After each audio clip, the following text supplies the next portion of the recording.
There is news this morning out of Los Angeles. Rob Blake and the Kings have agreed to mutually part ways after that series where the Kings couldn't get a bounce they needed in games 3 or 4. That's something. Interesting that it's a mutual parting of ways. When he took over the team, it looked like a spot where you might have to go into a deep, long rebuild, and they didn't.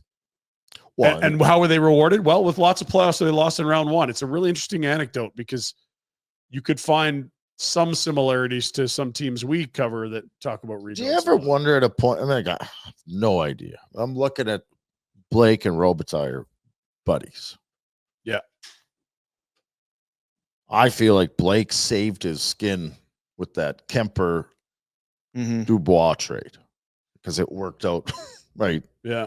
PLD or whatever the hell it is. Yeah. Like a year ago, if they canned Blake, you'd be like, well, he got canned because of the Pierre-Luc Dubois. Because of what he and built. Extension. That was the other thing, right? Did he sign him to the deal after? It was just that you were married to him for 8 years, right? Yeah. Like I would have said last year, I could see where Rob Blake got fired. And now this is a mutual. Now, are they saying that because they're buddies? Or is Rob Blake going, you know what? I've kind of had my run. Like these guys have been in the game for a long time. Maybe it's not small hours. Like you got a house on the beach in California, you got teenagers or whatever it is. Like there's also, the insanity, doing things over and over again, expecting a different result. It's 4 straight first-round bounces by the same team, the same. I can get why if maybe there was some pressure from above to say, look, I don't disagree with you, and you could. They've done a lot of moving pieces, though. Like, I think they've got a good team. Hands. Yeah, that's my problem with that argument. Is I get it, but how are you? Well, you never know because he's been driving it. But I think Blake has put together a pretty good team. Like they've got old guys that are still good. They got youth that's coming along that's going to be real good.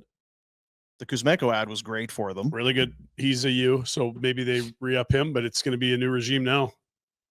Does that mean the coaches can too? And is that something that would play into it where Blake's like, I'm not firing this guy. Yeah, maybe that was a bad call, but I don't. What we do know is that whoever's the GM there next didn't hire Jim Hiller. We know that. Yeah. And again, you want to talk about hockey gods. I mean, they get a couple more bounces in game 3 and 4. They sweep the Oilers.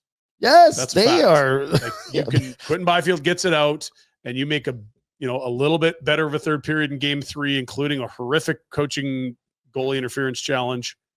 The bounces are cruel. And I think it's days like today, we come in and we realize, but every single NHL game has a lot of these bounces. I mean, we watched Gabe Velarde come in and rip one off the pipe over the shoulder of Pickard that could have won a game.